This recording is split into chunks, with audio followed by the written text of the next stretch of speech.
하나님께서는 말씀으로 천지를 만물을 창조하셨습니다.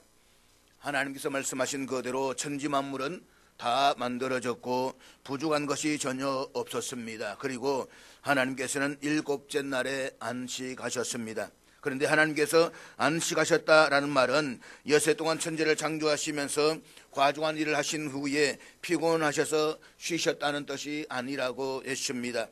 졸지도 아니하시고 주무시지도 아니하시는 하나님은 쉼이 필요 없으신 분이십니다.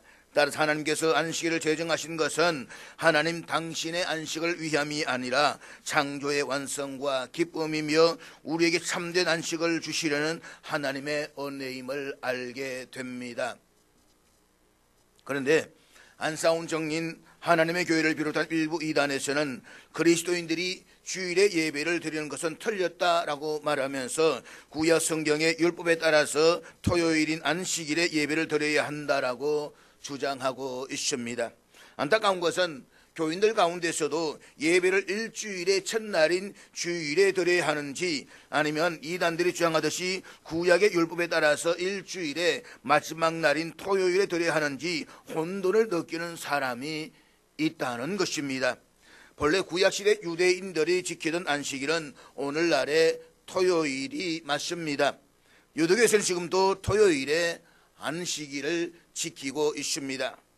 하나님이 창세기 2장 3절에서 일곱 자날에 제정하신 안식일은 창조사적인 의미에서 천하 만물과 나를 창조하신 하나님을 찬양하는 것이 안식일의 처음 의미입니다. 그런데 출애굽한 이스라엘 백성들이 40년 동안 광야 생활을 거치고 가나안 땅에 들어가기 직전의 모압 땅에서 하나님께서는 이스라엘 백성들에게 십계명을 다시 강조하시면서 안식일을 거룩하게 지키라고 말씀을 하셨습니다. 그러니까 안식일의 창조사적인 의미가 구속사적인 의미로 성화가 된 것입니다. 바로 우리를 구원하신 하나님을 찬양하는 날로 바뀌어지게 된 것입니다. 그렇다면 안식일의 의미가 창조사적인 의미에서 구속사적인 의미로 성화되었다면 안식일은 예수님과 불가분의 관계에 있음을 알게 됩니다. 왜냐하면 예수님께서 우리를 구원하시러 오신 분이시기 때문입니다. 그래서 마가복음 2장 27절과 28절에서 이렇게 말씀하고 있는데 우리 앞에 같이 읽도록 하겠습니다. 또 이르시되 안식일이 사람을 위하여 있는 것이요 사람이 안식일을 위하여 있는 것이 아니니 이러므로 인자는 안식일에도 주인이니라. 예수님께서 안식일의 주인이시라는 말입니다. 왜냐하면 안식일의 의미가 구원의 의미로 성화되었기 때문입니다. 요한계시록 1장 9절 이하를 보면 사도 요한이 요한계시록을 쓰게 된 배경을 이야기하면서 주의 날에, 그러니까 주일에, 이미 이때부터 그러니까 초대 교회로부터 안식일은 주일로 바뀌어졌다는 것입니다. 안식일의 중심이 구원의 의미인데 그 구원의 주님께서 우리를 구원하시기 위해서 십자가에 못 박혀 죽으셨다가 부활하신 날이 주일이기 때문입니다. 그래서 이 구속사적인 의미가 예수 그리스도 안에서 부활의 의미로 완결되어졌습니다. 그래서 예수님이 부활하신 이후로 기독교에서는 예수님이 부활하신 주일을 안식일로 지켜왔습니다. 안식일의 의미가 이렇게 성화되었다라고 하는 사실은 우리에게 우리의 예배가 어떻게 진전되고 성화되어야 하는지에 대한 중요한 사실을 일깨워 줍니다. 안식일이 창조사적인 의미를 갖는다면 우리의 예배는 어떤 의미가 될까요? 창조는 무에서 유를 있게 하는 것입니다. 내가 빚이 져서, 내가 병이 들어서, 내 가정이 어려움에 처해서, 그래서 무에서 유를 있게 하시는 창조주 하나님께 매달려 보기 위해 예배당에 들어와서 예배를 드릴 수 있습니다.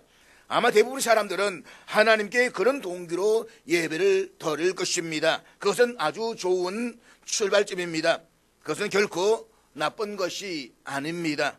그런데 하나님께 예배를 드리다 보니 나를 구원하신 그분의 구원의 은혜를 내가 깨닫게 되었습니다. 하나님께서 나에게 이 구원의 은혜를 깨닫게 해주시기 위해서 그때 경제적으로 곤궁하게 하시고 내 육체도 연약하게 하시고 그때 그 문제 질곡 속을 걸어가게 하셨다는 것을 깨닫게 됩니다. 그래서 처음에는 전능하신 하나님을 이용해서 내 목적을 이루려고 예배가 시작되었는데, 예배가 거듭되면서 나를 구원하신 주님을 찬양하는 예배로 성화가 되는 것입니다. 처음에는 하나님 이것도 주세요, 저것도 주세요, 나를 도와주세요 라고 해서 내 문제를 해결하려고 위해서 예배를 드리다가 어느 순간에 하나님 구원해 주심을 감사합니다, 나 같은 거 불러주셔서 감사합니다, 내가 무엇이고 안 돼요, 하나님 감사합니다로 신앙의 고백이 바뀌어지게 되는 것입니다. 예배를 드리다 보니까 나를 위해서 부활하신 그분 안에서 내가 부활의 삶, 옛 삶을 버리고 그리스도 안에서 거듭난 새로운 삶을 살게 되는 것입니다. 이것이 예배입니다. 그렇다면 우리 예배가 얼마나 소중한지, 예배를 통하지 않고서는 사람답게 살 수 없다는 사실을 깨닫게 되는 것입니다. 오늘의 본문은 하나님께서 사람을 만드신 이야기를 우리에게 전해주고 있습니다. 앞서 1장 창세기 1장 26절에서 하나님이 여섯째 날에 사람을 만드셨음을 우리는 살펴보았습니다. 그런데 오늘의 본문에서도 인간 창조의 이야기가 나오고 있습니다. 성경을 비판하는 사람들은 창세기 이 두 본문이 인간 창조에 대해서 서로 다른 설명을 하고 있다고 말하면서 성경의 신뢰성을 흔들려고 합니다. 그들은 창세기 1장 26절 이하에서는 하나님께서 인간을 창조하셨다라고 기록되어져 있지만 창세기 2장 7절에서는 하나님께서 또다시 흙으로 사람을 빚으시고 생기를 부어넣었다라고 말하면서 성경이 모순되었다라고 주장하는 것입니다. 그러니까 아니 앞서 사람을 창조했는데 왜 또다시 2장에서 흙으로 사람을 창조했다라고 이야기 나오느냐, 이것은 앞뒤가 맞지 않지 않느냐라는 이야기를 하고 있는 것입니다. 그러나 우리는 성경이 단순히 역사서가 아니라 하나님의 계시로 주어진 말씀임을 기억해야만 합니다. 그리고 창세기 1장은 창조의 전반을 개요를 설명하는 장이고 2장은 인간 창조의 구체적인 과정과 하나님과의 관계를 강조하고 있습니다. 즉 창세기 1장은 전체적인 창조의 순서를, 2장은 인간 창조의 세부적인 내용을 서술하는 보완적인 관계라고 하는 것입니다. 따라서 이것은 성경의 모순이 아니라 하나님의 뜻을 더욱 분명하게 드러내기 위한 의도적인 기록이다라고 말할 수가 있는 것입니다. 창세기 1장 하나님께서 인간을 만드신 총괄적인 설명으로서 하나님의 형상대로 인간을 창조하신 목적과 권위를 강조하고 있습니다.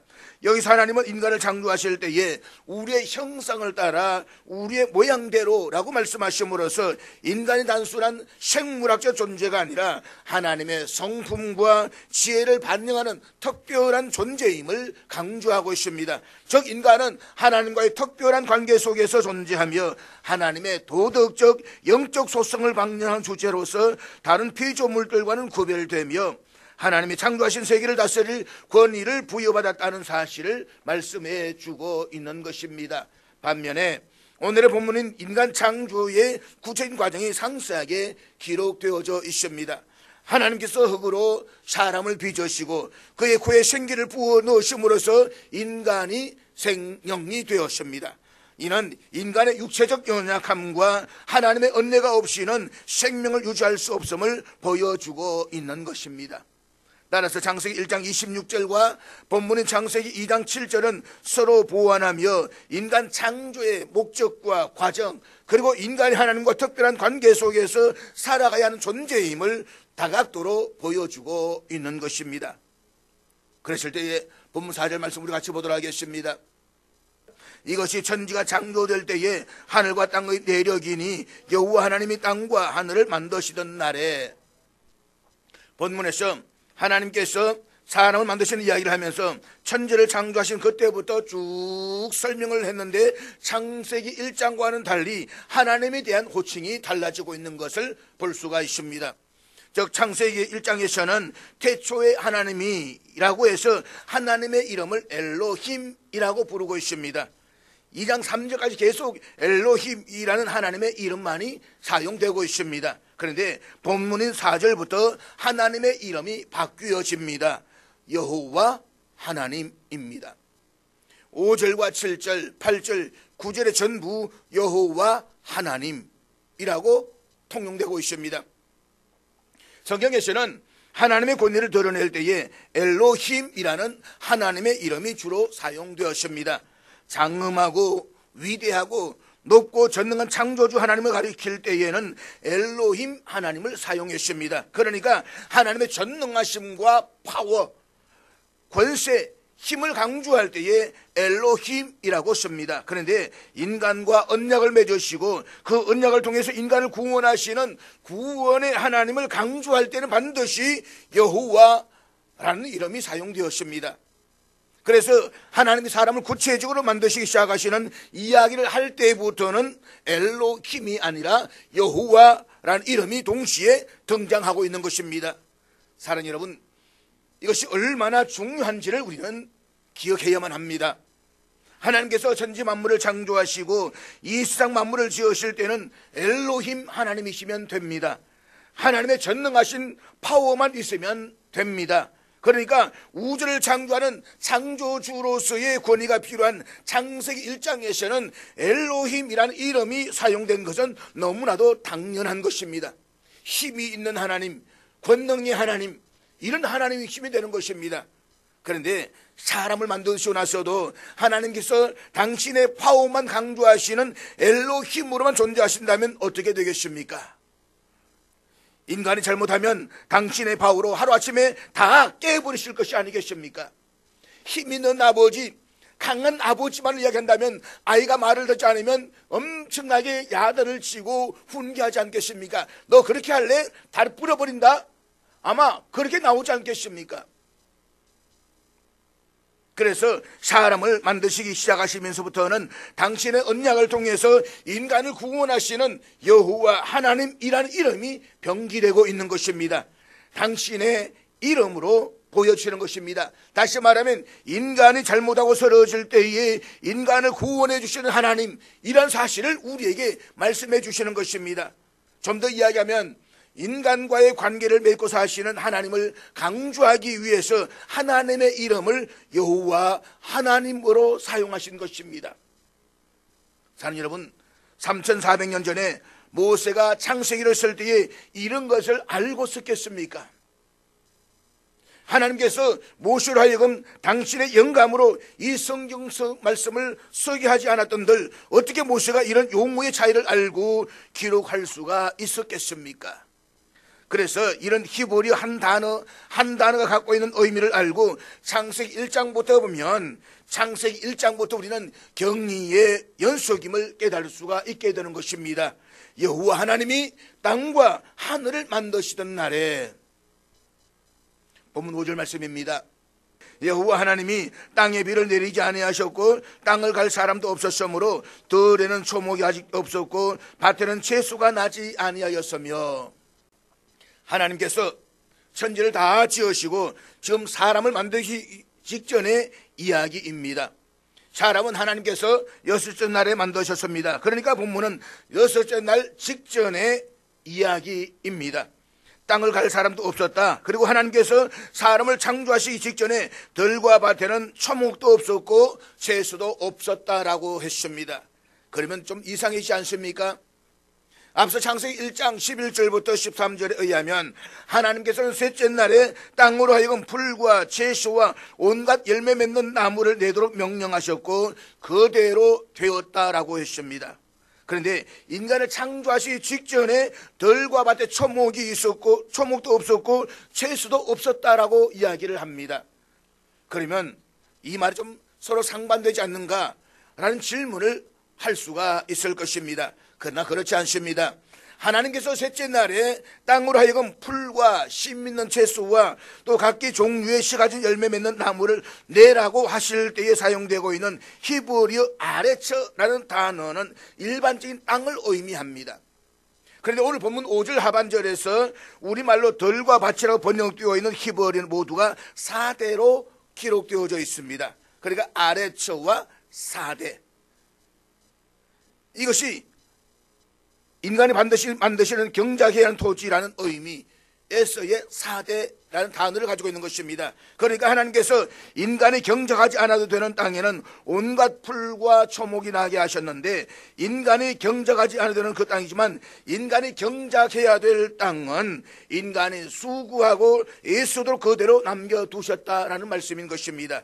따라서 본문에서 말씀은 땅에 식물이 전혀 없었다는 것이 아니라 아직 사람이 창조되지 않았으므로 경작이 시작되지 않았다라는 의미인 것입니다. 예수는 참으로 놀라운 하나님의 뜻을 깨닫게 됩니다. 여러분, 하나님께서는 결코 인간을 당신이 모든 것을 준비해 두신 것들 가운데서 무위도식하라고 만드시지 않았습니다. 하나님께서 만드신 모든 것들 속에서, 하나님께서 준비해 주신 모든 것들 속에서 땀 흘리고 수고하고 애쓰면서 사는 존재로 인간을 만드셨다는 것입니다. 여러분, 내가 아무 일도 하지 않고 빈둥빈둥 돌아드는 삶은 절대로 복된 삶이 아닙니다. 노아 홍수 이전에 인간은 수백 년을 살았습니다. 그런데 그들이 수백 년 동안 아무 일도 하지 않고 빈둥빈둥거리며 살았다고 하면 상상이나 해보십시오. 그들이 행복했겠습니까? 얼마나 지루하고 따분하고 고통스럽겠습니까? 제가 1월 달에 독감 걸려가지고 병원에 일주일간 입원했는데 생지옥도 그런 지옥이 없습니다. 누워있는 것이 얼마나 고된지 이 누워있는 것 자체가 곤욕이었습니다. 아무 일도 하지 않고 그냥 빈둥빈둥 노는 인생이 얼마나 고통스럽겠습니까? 그리고 그런 삶 속에서는 하나님 창조하신 인간대로의 인간성을 지닐 수가 없습니다. 인간은 하나님 주신 일을 수고하고 애쓰고 최선을 다하는 가운데에 하나님께서 우리에게 주신 인간다움을 지켜나갈 수가 있는 것입니다. 그래서 시편 기자는 128편에서 내 손이 수고한 대로 먹는 것, 이것이 복이며 행복이라고 고백하고 있는 것입니다. 봄 6절 말씀입니다. 안개만 땅에서 올라와 온 지면을 적셨더라. 히브리어 원문을 그대로 직역하면 이렇습니다. 안개가 땅에서 올라왔다. 그리고 온 지면을 적셨다. 하나님께서 인간의 경작에를 토진 들과 밭은 인간의 경작하도록 그대로 두셨는데, 그렇다고 해서 그냥 사막처럼 내버려 두신 것이 아니라는 말입니다. 땅에서 알맞은 습기가 올라와서 인간이 수고하고 애쓰기만 하면 얼마든지 그 땅이 경작할 수 있도록 모든 것을 준비해 두셨습니다. 우리 가끔씩 이런 이야기들을 듣습니다. 사람들이 황무지를 개간했다라고 말입니다. 정말 황무지면 인간이 개간한다라고 해서 거기에서 곡물이 재배가 되겠습니까? 절대로 될 수가 없습니다. 인간이 보기에는 황무지처럼 보일 뿐인 것입니다. 그것을 인간이 개간해서 땅이 경작물을 낸다라고 하는 것은 하나님께서 필요할 때마다 물을 준비해 주시고 또 필요할 때에 태양을 준비해 주시고 모든 것을 준비해 주셨기 때문에 가능한 것입니다. 그렇다면 하나님께서는 왜 인간으로 하여금 무의도식하지 않고 수고하고 땀 흘리며 성실하게 살도록 하시는 것입니까? 우리는 하나님의 그 오묘한 이유를 알 수는 없습니다. 그런데 수고하고 애쓰는 사람만이 하나님께서 나를 위해서 준비해 주신 그 은혜를 내 삶 속에서 확인할 수가 있다는 것입니다. 일하는 기쁨, 일함으로 말할 수 없는 노력의 대가의 기쁨, 그것은 온전히 일 속에서만 찾을 수 있는 하나님의 은혜다라고 하는 것입니다. 본문 7절 말씀을 우리 다 같이 읽도록 하겠습니다. 여호와 하나님이 땅의 흙으로 사람을 지으시고 생기를 그 코에 불어넣으시니 사람이 생명이 되니라. 이제 드디어 하나님께서 사람을 지으십니다. 그런데 하나님께서 땅의 흙으로 사람을 지으십니다. 19절에 보면 이렇게 말씀합니다. 여호와 하나님이 흙으로 각종 들짐승과 공중의 각종 새를 지으시고, 그러니까 하나님께서 짐승과 새도 흙으로 지으셨습니다. 따라서 흙으로 지음받았다는 사실 자체에 관한 한 사람과 짐승 사이에는 아무런 차이가 없습니다. 그런데 짐승에게는 없는 과정이 있습니다. 하나님께서는 사람을 창조하실 때에 그냥 말씀으로 창조하신 것이 아니라 그 모양을 빚어 만드셨습니다. 하나님께서는 당신의 풍성하신 사랑과 정성과 재주와 지혜를 총동원하셨습니다. 따로 시간을 내시고 정성을 내시고 사랑을 쏟으시고 관심을 쏟으셨습니다. 그냥 엘로힘으로 창조하지 아니하시고 여호와 하나님으로 사람을 빚으셨습니다. 인간의 가치와 권위가 바로 여기에 있다는 것입니다. 우리 종종 이런 질문을 하게 됩니다. 사람이란 무엇인가? 고대 근동 지역에서는 인간의 기원에 대해서 다양한 신화적 해석이 존재했습니다. 앞에 다음 페이지를 넘겨주시면 됩니다. 예. 앞에 보면 제가 지도를 하나를 올렸습니다. 여기에 보면 고대 메소포타미아 문명의 발달지를 보게 되는데 여기에 황색으로 되어 있는 곳이 보게 되면 수메르 문명이고 그 다음에 약간 파란색이 있는 곳이 고대 바벨론 왕국의 문명인데 실제 이 전체가 다 하나의 고대 근동의 문명의 발달지라고 볼 수가 있는 것입니다. 이 지도를 보면서 한번 여러분께서 말씀을 한번 따라오시기를 바라겠습니다.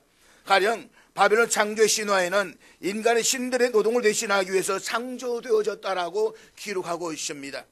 슈메르 신화에서도 인간은 신들을 위한 도구적인 존재로 묘사되며 인간의 가치는 신들에게 봉사하는 것에만 국한되어져 있습니다. 이스라엘 백성들이 400년간 노예살이를 했던 애굽에서는 왕인 바로만이 신적인 존재로 여겨졌고 일반 백성들은 왕과 신하들을 섬기며 생존을 유지하는 그런 역할로만 감당했습니다. 그래서 신들의 놀잇감, 신들의 노예라고 하는 것입니다. 이러한 인간에 대한 이해는 창세기 기록되던 당시 고대 근동 지역의 보편적인 사고였을 뿐만 아니라 400년간 애굽에서 노예로 살면서 어무로 양으로 애굽의 문화와 정신에 깊은 영향을 받았던 이스라엘 백성들도 예외는 아니었습니다. 우리는 노예다. 우리 신들의 놀잇감에 불과하다. 우리 그렇게 살다가 일만 하다가 죽는 존재다. 그들은 그렇게 이해를 해왔다는 것입니다. 그런데 이제 갓 애굽에서 탈출한 이스라엘 백성들을 향해서 성경은 인간이 단순한 노예나 신들을 위한 도구적인 존재가 아니라 하나님의 형상을 따라 지음받은 존재라고 말씀하고 있습니다. 인간은 단지 신들을 위한 도구이며 신들의 노예일 뿐이라는 배경에서 창세기 인간 창조의 이야기는 당시의 세계관을 뒤넘는 획기적인 선언이 아닐 수가 없는 것입니다.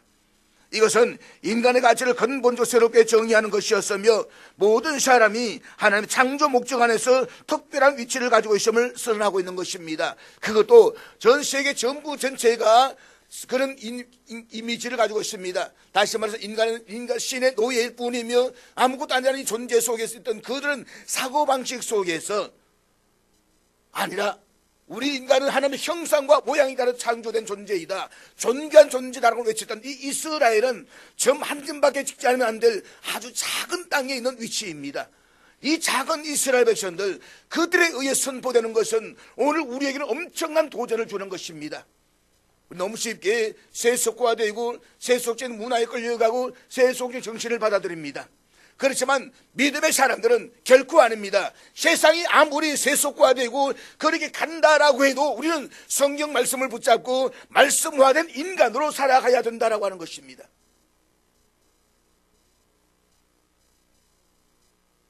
뿐만 아니라 하나님께서 인간에게 생기를 부어러 넣으셨다는 사실은 인간이 단순한 육체적 존재가 아니라 영적인 존재로 하나님과 교제할 수 있는 특별한 존재로 창조되었음을 우리에게 일깨워주고 있는 것입니다. 하나님께서 사람을 흙으로 먼저 빚으신 뒤에 그 빚으신 흙으로 된 사람의 모형의 코 속에 생기를 불어 넣으셨습니다. 우리말로 생기라고 번역된 히브리어는 생명의 기운, 생명의 숨, 생명의 호흡이라는 의미를 가지고 있습니다. 당신의 생명력을 주셨다는 것입니다. 그런데 이 표현 한번 잘 보시기를 바랍니다. 하나님께 생기를 그 코에 불어 넣으셨다라고 했습니다. 불어 넣으시니 만약에 하나님께서 생기를 그 코에 넣어주셨다라고 이렇게 하면 어떻게 될까요? 그러니까 하나님께서 사람을 흙으로 빚으시고 흙이 아니라 다른 재료로 생기를 만드시고 그 생기를 한 손에 드시고 다른 한 손으로 코에를 벌려가지고 집어 넣었습니다. 그런 표현을 낼 수가 있지 않겠습니까? 그런데 하나님께서는 그 생명의 숨을 불어 넣어 주셨다는 것입니다. 후 하고 불어 넣어 주셨다는 것입니다. 누구 것을 주셨다고요? 당신의 것을 주셨다는 것입니다. 하나님께서 당신의 숨을 친히 손으로 빚어 만드신 사람의 코에 불어 넣어 주신 것입니다. 자, 여러분, 우리가 인간으로 살 수 있는 것은 하나님께서 우리에게 당신의 숨결을 불어 넣어 주셨기 때문입니다. 믿지 않는 사람도 이 사실은 다 알고 있습니다. 그래서 예로부터 우리나라에서 죽은 사람을 가리켜서 이야기할 때에 숨을 거두었다라고 이야기합니다. 누가 거둔 것입니까? 아니, 죽는 사람이 내가 하고 이러고 가는 것입니까? 그것이 아닙니다. 누군가 숨을 거두는 분이 있었음을 알았다는 것입니다. 옛날 우리 조상들은 하나님께서 우리 숨을 주시기에 우리 사람은 이 땅에 태어나는 것이고 때가 되어서 하나님께서 그 숨을 거두시면 우리의 생은 끝나는 것으로 이해를 했습니다. 그 기간 동안 우리는 이 땅에서 인간으로 살아가는데 인간이라는 이름으로 짐승처럼 살아가느냐 인간답게 살아가느냐 그것은 우리 각자의 문제입니다. 우리의 책임이란 말인 것입니다. 하나님께서 당신의 숨을 불어넣어 주심으로써 뭐가 되었다고 했습니까? 사람이 생명이 되니라. 이 생명이라는 단어 앞에 보면 숫자 1이 있는데 이 글의 밑에 쭉 관절을 따라가 보면 히브리어로 생물이라고 번역되어져 있습니다. 그러니까 히브리어 원전에는 생물이라고 기록되어져 있다는 말입니다. 히브리어로 네페시 하야 라고 기록되어져 있는데 문자 그대로 번역하면 생물이라는 말입니다. 하나님께서 생기를 코에 불어넣어 주심으로써 인간이 네페시 하야 생물이 되었다. 그런데 우리말 한국개역 성경에서는 네페시 하야라는 단어를 일반 짐승을 가리킬 때에는 생물이라고 번역된 반면에 사람을 가리킬 때만큼은 생명이라고 번역을 하고 있습니다. 그러니까 창조된 인간은 살아 쉰다는 점에서 네페시 하야인 다른 동물들과 차이가 없습니다. 하지만 하나님 특별한 애정으로 그 형상에 따라 지음받았다는 점에서는 생명이라고 불리워질 수가 있다는 것입니다. 이것은 정말로 탁월한 번역이 아닐 수가 없습니다. 인간이 하나님의 숨을 지닌 자라면 단순한 생물을 넘어서서 살아있는 영적 존재이다라는 의미인 것입니다. 다시 말해서 다른 생물들도 살아있는 존재이지만 인간만이 하나님의 생기를 직접 받았으며 이는 하나님과 교제할 수 있는 존재로 되었음을 선언하고 있는 것입니다. 그렇다면 사람이 생명이 되니라 라는 말씀이 오늘을 살아가는 우리들에게 어떤 의미를 줄까요? 첫째로 인간은 하나님과의 관계 속에서 살아가야만 합니다. 출애굽한 이스라엘 백성들은 애굽에서 400년간의 노예 생활을 통해서 단순한 육체적 존재로 취급받으면서 살아왔습니다. 때문에 그들은 신들의 노예가 아닌 하나님 친히 창조하신 존귀한 존재임을 깨닫는 과정이 필요했습니다. 그래서 하나님은 그들과 관계를 갖기 위해서 율법을 주시고 성막을 통해 함께 하시며 생명으로서의 삶을 회복하도록 인도하셨습니다. 그러나 그들이 하나님의 관계를 멀리할 때마다 생명이 아닌 단순한 육체적 존재로 살았습니다. 그 결과 그들은 불순종과 방황의 시간을 경험해야만 했습니다. 이것은 오늘날의 현대인들도 마찬가지입니다. 오늘의 우리는 물질적 풍요 속에서 살아갑니다. 하지만 하나님의 관계가 단절될 때 인간은 삶의 의미를 잃어버리고 방황하게 됩니다. 현대사회는 인간을 단순한 경제적 생산자로 경쟁 속에서 살아남아야 하는 존재로 여기기도 합니다. 하지만 성경은 우리에게 분명하게 말씀하십니다. 우리는 단순한 육체적 존재가 아니라 하나님의 생기를 받은 생명이며 하나님과의 관계 속에 살아남을 때에만 참된 삶을 누릴 수가 있다라고 말입니다. 그러므로 우리는 언제나 하나님의 관계를 회복하며 그분이 주신 사명 속에서 살아가야만 합니다. 잊지 마십시오. 인간은 동물들과는 달리 하나님과 교제할 수 있는 존재이며 하나님과의 관계 속에서만 인간됨의 참된 의미를 찾을 수가 있습니다. 그러므로 우리는 우리의 존재의 목적을 하나님 안에서 찾아야 된다는 것입니다. 둘째로 하나님이 주신 생명을 존귀하게 여겨야만 합니다. 출애굽한 이스라엘 백성들은 애굽에서 철저히 노예로 취급받으면서 생명의 존엄성을 상실한 채 살아왔습니다. 그들의 생명은 단순한 노동력의 연장선이었으며 가치 있는 존재로 존중받지를 못했습니다. 애굽의 제조 속에서 그들은 태어나면 강제 노예에게 시달려야 했고 필요 없으면 쉽게 제거되고 버려지는 연약한 존재들이었습니다. 어쩌면 그들은 노예들은 짐승과 다를 바 없는 그런 존재로 취급받았습니다. 그런데 하나님께서는 이러한 백성들을 구원하시고 광야에서 새로운 정체성을 심어주셨습니다. 그것은 그들이 단순한 도구가 아닌 하나님의 선택받은 백성이며 하나님 주신 생명을 존중히 여겨야 한다는 가르침이었습니다. 오늘날의 현대사회도 본질적으로 다르지 않습니다. 많은 사람들이 인간의 생명을 경제적 가치로만 생각하고 성공과 생산성을 기준으로 사람을 귀하게 여기거나 무시하는 경향들이 있습니다. 자살과 노인 경시 등 생명을 가볍게 여기는 문화가 만연하며 개인의 존재의 가치는 점점 희박해지고 있습니다. 그러나 성경 우리에게 분명하게 말씀하고 있습니다. 하나님께서 우리에게 생기를 불어넣으셨다는 사실은 모든 인간이 존귀한 존재임을 증거하는 것입니다.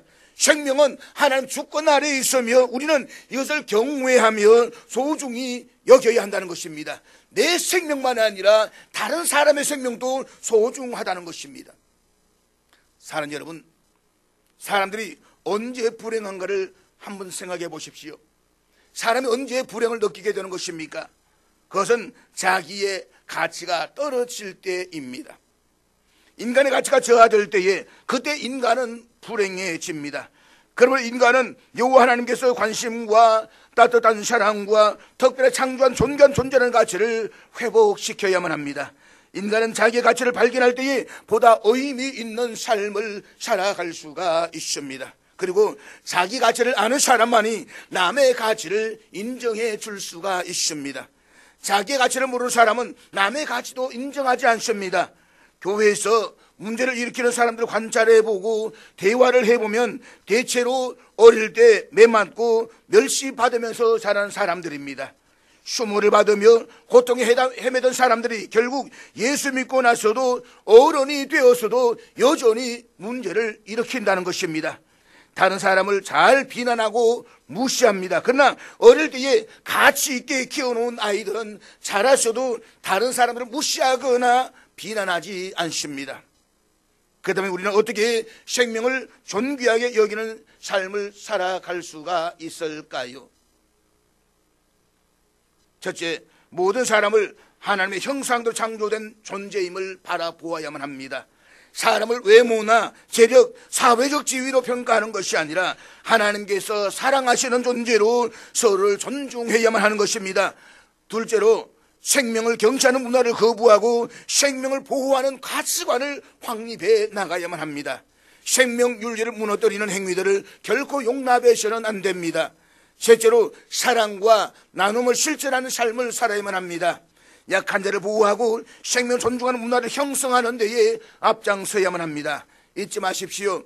하나님이 주신 목적대로 살아가는 것은 단순히 개인만의 구원이 아니라 모든 생명이 존귀함을 실천하는 공동체를 이루어가는 데에 있는 것입니다.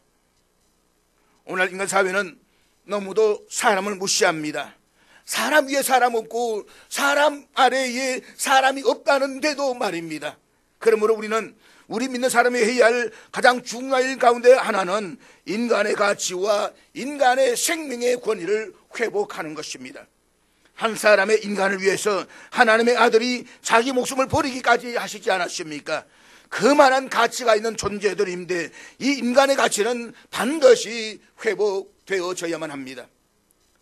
사랑하는 여러분, 성경이 말해주는 그대로 하나님께서는 한 사람 한 사람에 대해서 정성을 쏟아 빚으시면서 우리 하나하나를 만드셨습니다.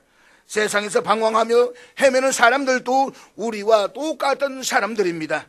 그리스도의 눈으로 볼 때에는 그 사람들도 그렇게 존귀한 사람들일 수가 없는 것입니다. 그러므로 우리는 하나님의 창조의 방법 속에서도 인간의 가치가 나타나는 것을 볼 수가 있어야 하고 한 사람 한 사람의 생명을 존귀하게 여길 줄 알아야 되는 것입니다. 셋째로 하나님께 순종하는 삶을 살아드려야만 합니다. 출애굽한 이스라엘 백성들은 400년 동안 애굽에서 노예 생활을 하면서 하나님에 대한 존재 의식조차 점차 흐려졌습니다. 그들의 신앙은 애굽의 다신교적 문화와 억압적인 환경 속에서 약화되었습니다. 하나님 전적으로 의지하기보다는 애굽의 체제에 순응하면서 생존하는 삶을 살아야만 했습니다. 그러나 하나님께서는 이들을 구원하시면서 다시금 하나님의 백성으로서의 정체성을 회복하도록 해주셨습니다. 하나님께서 그렇게 하신 것은 저들을 제사장 나라로 삼아서 그들을 통해서 세상 만민들에게 복을 주시기 위함이었습니다. 그래서 하나님은 이스라엘 백성들에게 율법을 주시고 성막을 세우게 하셨으며 하나님에 대한 경외와 순종을 통해서 하나님의 뜻을 따르는 삶을 살아가도록 요구하신 것입니다. 그들에게 요구된 것은 단순한 종교적 의무가 아니라 하나님과의 인격적인 관계의 회복이었습니다. 이를 위해서 하나님은 이스라엘 백성들이 우상을 버리고 하나님의 말씀을 지키며 거룩한 삶을 살도록 명령하셨습니다. 또한 그들이 하나님의 은혜에 대한 감사로 이웃을 사랑하고 정의로운 공동체를 형성하면서 하나님을 섬기는 삶을 살도록 말씀하신 것입니다. 사랑하는 여러분, 하나님은 모든 천지 만물을 말씀으로 창조하셨지만 인간만큼은 흙을 빚으시고 자신의 생기를 불어넣으심으로써 창조하셨습니다. 그리고 하나님께서 천지 만물을 마치시고 안식하셨다는 것은 인간의 삶 역시 하나님 안에서 쉼과 안식을 찾도록 계획하셨음을 의미합니다. 그러나 인간이 하나님 떠나면 그 안식은 깨어질 수밖에 없습니다. 그렇기 때문에 하나님께서 인간을 특별한 방법으로 창조하시고 자신의 생기를 불어넣으심으로써 하나님과 교제하며 살아가도록 하셨습니다. 앞서 말씀을 드렸지만 짐승하고 사람이 있는데 창조의 재료는 똑같다라고 했습니다. 흙으로 창조했습니다. 그런데 사람에게는 하나님의 숨겨진 생기가 더해짐으로써 사람이 생명이 되었습니다. 그렇다면 이제 하나님께서 피곤치도 아니하시고 곤비치도 아니하시는 분이심에도 불구하고 왜 굳이 안식하시고 안식을 만드셨는가에 대한 해답을 얻을 수가 있습니다. 그것은 하나님 당신을 위해서 만드신 것이 아니라 인간을 위해서 만들어 주신 것입니다. 인간이 안식일 날 하나님과 바른 관계를 가짐으로써 짐승과는 달리 하나님의 호흡으로 살아가는 생명다운 생의 삶을 살게끔 하나님께서 우리를 위해서 안식일을 주셨다는 사실을 알 수가 있는 것입니다. 그래서 이 안식일이 얼마나 중요하면 10계명 가운데 제4계명에서도 안식일을 거룩하게 지키라고 말씀하고 있지 않습니까? 성경은 하나님께서 약 1500년에 걸쳐서 약 40여 명의 사람들을 동원하셔서 당신의 영감으로 서게 하신 책입니다. 그런데 이 방대한 성경 가운데에 하나님께서 직접적으로 서셨다라고 기록되어져 있는 것이 있습니다. 그것이 바로 10계명입니다. 성경은 하나님께서 당신의 손으로 직접 10계명을 서셨다라고 말씀을 하고 있습니다. 그런데 안식일은 하나님을 위해서가 아닙니다. 인간이 안식일을 거룩하게 안 지켜도 하나님은 거룩하신 분이십니다. 인간이 안식일을 안 지켜도 하나님은 거룩하면 조금도 훼손되지 않습니다. 그러나 인간이 안식일을 제대로 지키는 사람이 되지 못하면 생명으로 살 수가 없다는 말입니다. 그래서 우리를 위해서 안식일을 주시고 안식일을 지키시라고 명령하시는 것입니다. 사랑하는 여러분, 우리는 단순한 흙덩어리가 아닙니다. 우리 하나님의 손으로 지어진 존재들입니다. 하나님의 생기를 받은 생명이 된 존재입니다.